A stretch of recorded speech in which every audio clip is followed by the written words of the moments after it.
look at the camera? That'd be great.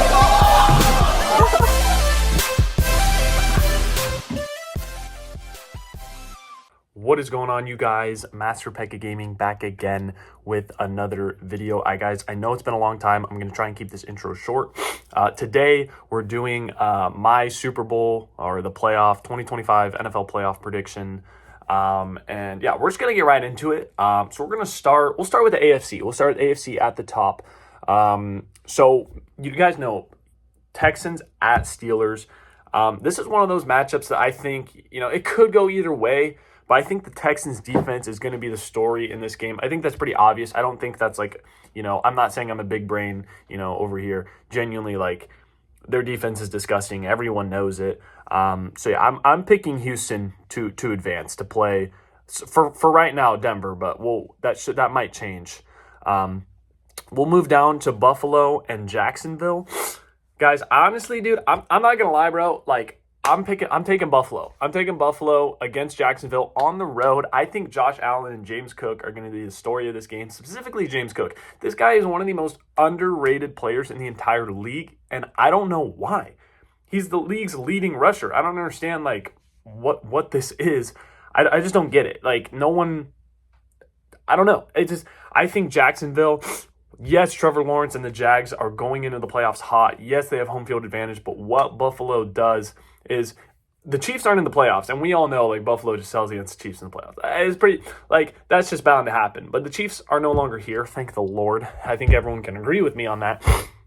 But I'm going to take Buffalo. I just think their experience. I think Josh Allen is going to play a great game, hopefully, and I think it might be the Bills' year. I don't know. It's going to be tough. But give me Buffalo. So, yeah, it changes because Denver will play the higher seed. Chargers at New England.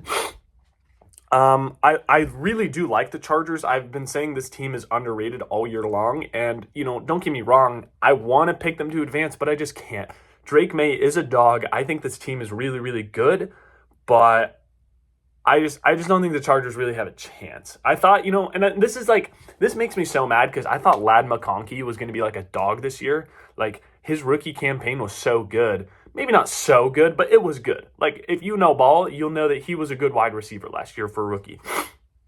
I picked him in fantasy pretty early on. Yeah, that's why I don't win championships in fantasy. Anyways, enough about that. Give me New England, and we'll go to the NFC now. We'll go round by round. Just like normal, we'll start at the top. The Rams go to Carolina to play the Panthers. And just a quick disclaimer. I know I didn't say this earlier. This recording is being filmed before any of the games have started, but it'll probably be uploaded sometime after the games have started. So I just want to let you guys know. Anyways, enough about that. Rams at Panthers. The Rams did beat Carolina a couple weeks ago. Oh, no. Sorry. The Panthers beat the Rams. I got it mixed up. That's my bad. Sorry. We get it. The Rams lost to Carolina a couple weeks ago at Carolina too. So this is pretty much almost the exact same matchup. Maybe some things have changed. Devontae Adams is back. I think he played in that game anyways. I think. Don't quote me on that. I don't really know. But I see the Rams. I don't see the Rams losing again. That was a close game too. But I hope it's a close game. Really. I hope it's not a blowout in all honesty. But yeah. Anyways, moving down the list. The Niners at Philadelphia. Philadelphia rested almost all their players, if not all their players, in Week 18. And honestly, we always talk about, is having all that rest, is that a good thing? Guys haven't played in, 2 weeks. We talk a lot about that. And, in all honesty, I think it's going to pay off for them in the long run. Philadelphia is one of the hardest places to play. That fan base is brutal. Not a huge fan of their fan base, respectfully. I just find them really annoying. But we're not talking about that. Saquon Barkley has yet to really get it going for what he's known for. And, Hurts, he's a mid quarterback in my opinion. I think he just has a lot of great players around him. Now, that doesn't mean their team is bad necessarily. I think the 49ers are way too beat up. I think that loss to Seattle really set them back. And they're just on the road, and it's just your defense is depleted. No Fred Warner, no Nick Bosa. It's going to be so difficult for them to go into Philadelphia and get that win. I think it's possible, but I just don't think it's going to happen. Give me Philadelphia. All right, this is the big matchup that honestly, this is probably the one game I might be excited for the most, other than that Jacksonville and Buffalo game. This game right here between the Packers and the Bears.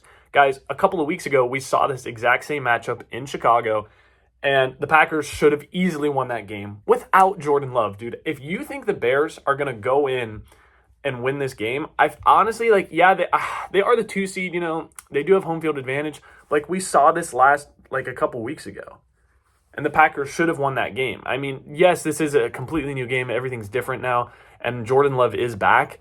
So I'm gonna roll with Green Bay. I think this team is a lot better than some people are saying. I think the Bears are kind of frauds. I don't think their defense is really that good. So yeah, I'm gonna take the Bears, and I know people are gonna give me hate on that probably, but I think it's the right decision. All right. Back to the AFC. Buffalo, after coming off what I think is going to be a crazy win against Jacksonville, goes on the road to face Denver. And, guys, I've been saying this for a long time now, and I think a lot of people are probably with me. Denver's a fraud. I've been saying this for, like, the entire season, ever since they got talked about. This is not just a new thing, you know. I don't have any hatred against Denver. Really, I don't. They're just a team, you know, I don't really care for. Like, I don't like them or dislike them, obviously. Guys, these are like this team, they barely beat Kansas City with like a quarterback I've never heard of before. And like divisional games, yes, I'll say this. Divisional games are always going to be close. They're always going to be tough for teams to win because you play that opponent twice a year. They know you well. And it's just, you know, I think divisional games are always going to be difficult and they're always going to be sloppy, but also a good game at the same time, depending on who's playing. But I think Buffalo goes into Denver and they win against the Broncos. The Broncos they're like, I forget what their record is in like 1-score games, but they're in too many 1-score games. Like, dude, this team should have lost to the Giants. The Giants are trash, okay? I'm sorry for those of you who do like the Giants. I have a couple friends who like the Giants. I'm sorry, the Giants are mid. And they should have beaten Denver. And they got whooped by Jacksonville at home by 2 scores. So that kind of says a lot. I think a little bit. I think Bo Nix is okay. I don't really, you know, going into the season, I thought he was going to be better. But give me Buffalo with the upset. I just don't see Denver dealing with James Cook and Josh Allen. I think that duo is honestly one of the most unstoppable duos and underrated in the entire league. Moving on, we got Houston at New England. This is going to be a good game, I feel like. I think Drake May... I have a feeling Drake May is going to be leading the Patriots down the field with under 2 minutes to go and either score a touchdown or kick a game-winning field goal. And I think the New England defense is highly underrated. And I think they're going to be able to shut down C.J. Stroud. Expect a low-scoring game here, in my opinion, because Houston's defense is good. But give me New England. I think I think everyone knows that's probably the most likely matchup. Okay, now we get to Green Bay at Seattle. I think everyone knows this matchup is going to be pretty easy for the most part. You know, playing in Seattle, no bias. I'm going to try and be as unbiased as possible, but also try to spit some facts here. Seattle is one of the hardest places to play in the NFL. Everyone knows that. And the Hawks defense is arguably the best in the league. I think Houston and Seattle have the best defenses, obviously. I think it's very close. I'm not going to give the edge to either one, but that doesn't matter.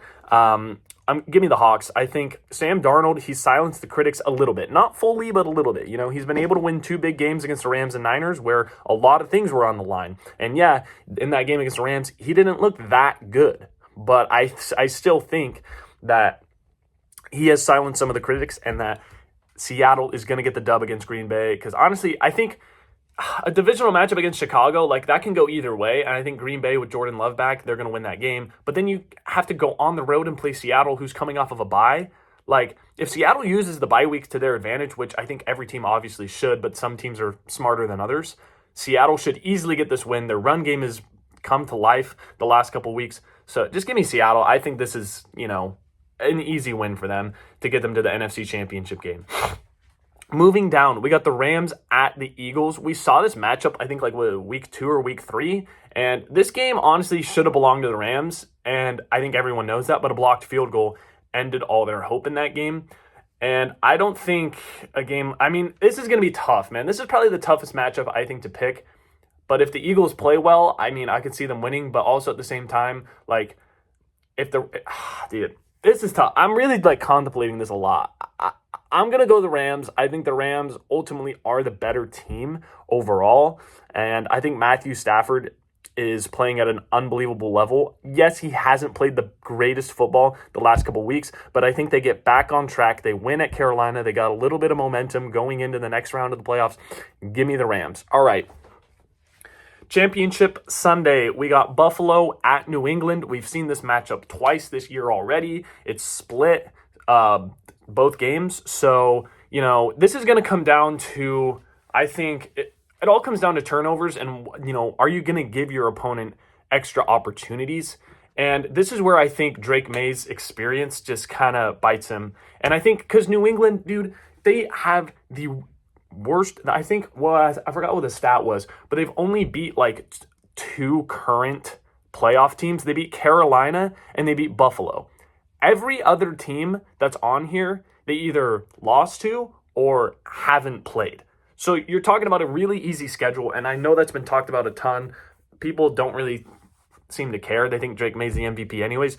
I don't think he's the MVP, but I think he's definitely second or third. I don't know who you would put third, but anyways, I'm going to take Buffalo. I'm riding with the Bills, man. And this really does like pain me a little bit because they could lose first round and I'd be so bummed. But, I think Josh Allen is a special player. I think this is his year to make a huge jump and get to the Super Bowl for the first time in his career. All right. Rams at Seahawks, dude. This one, I've been torn on this one because I mean, like obviously I'm a Seahawks fan. Obviously I want them to advance. And, there is a lot of good reasoning to pick them. And I think I don't know. It all comes down to how many turnovers, how many mistakes is Seattle going to have? Because I don't think the Rams are going to mess around if they get more opportunities than not. And, they kind of sold in that Thursday night game that they should have won. I'm not going to lie. I'm a Seahawks fan. The Rams should have won that game. I think everyone can agree with that if you have a little bit of knowledge. Like, I don't see how the Seahawks win if Sam Darnold turns the ball over multiple times. The Rams are going to have Devontae Adams back, assuming that he's able to stay healthy. And, dude, I mean, I don't know. The divisional games inside the playoffs are always so tough, man. And I'm going to go Seattle if and only because Sam Darnold is going to limit the turnovers. The run game is going to get going. I think JSN is a very special player. I think everyone can agree with that. That's not just me saying it. Now we have Super Bowl 60 between the Bills and Seahawks. This game honestly would be sick. I think these two teams played last year, obviously very different teams, especially for Seattle. Different quarterback. JSN's a special player. The defense is legit. And Seattle has, and this is why I am going to pick the Seahawks. I'm going to pick the Seahawks, and I'm going to try and have no bias, okay? No bias at all. I think that Seattle's run defense is very, very special. I think, again, a lot of people can agree on that. And I think that's what makes the difference, and defense will win you championships. Your offense doesn't need to go crazy. And we've seen that from the Seahawks multiple times. They keep themselves in the game. I mean, I can't even tell you how many games. Like against the Vikings, their offense played terrible. They still won the game because of their defense. Against the Falcons, offense played terrible in the first half. And they end up winning that game because, they popped off in the second half. There's multiple occurrences. The 49ers game, low scoring game. Yes, they should have had at least 26 points in that game. They missed out on a ton of opportunities, but the defense held the 49ers. The 49ers, who have an insane offense, even missing some pieces as well, they were still able to hold them to 3 points. I can't, there's no way I can't pick Seattle to win the whole thing. They just have to get past the Rams. That's the only problem. Like, the Seahawks Rams game, that could go either way, like genuinely. But against the Bills, I think their defense comes to play. They shut down the run. Seattle's run game is very, very good. Me and my dad, we always talk about, you want to know how you want to be a successful football team that's scary? You have a good enough defense. It doesn't have to be insane. You have a good enough defense. You have a run game. And then that just sets up the play action. It's just it's kind of simple in a way. I'm not acting like I know a ton of ball. I don't. But, like, I know enough to where it's like I can put in some logic into these decisions. Seattle's run game is really, really good. You can just chew clock. You can be out there, wear defenses down. And then, if you have a good defense, you get your offense back on the field. It just continues. And you just grind that stone to where it's like the other team has no chance. But the only way that is going to work is if you limit the turnovers. And that's going to be the biggest thing for Seattle going into the playoffs. I don't think that's, again, anything crazy. I don't think that's like something that's like, oh my gosh, yeah. But like, Give me Seattle to win the Super Bowl, and this should be an incredible playoffs. So I'm really pumped. Let me know down in the comments if you guys agree or disagree. I would love to debate. I'd love to talk about it. And thank you guys so much for watching. Hope you have a wonderful day. And we'll see you guys next time.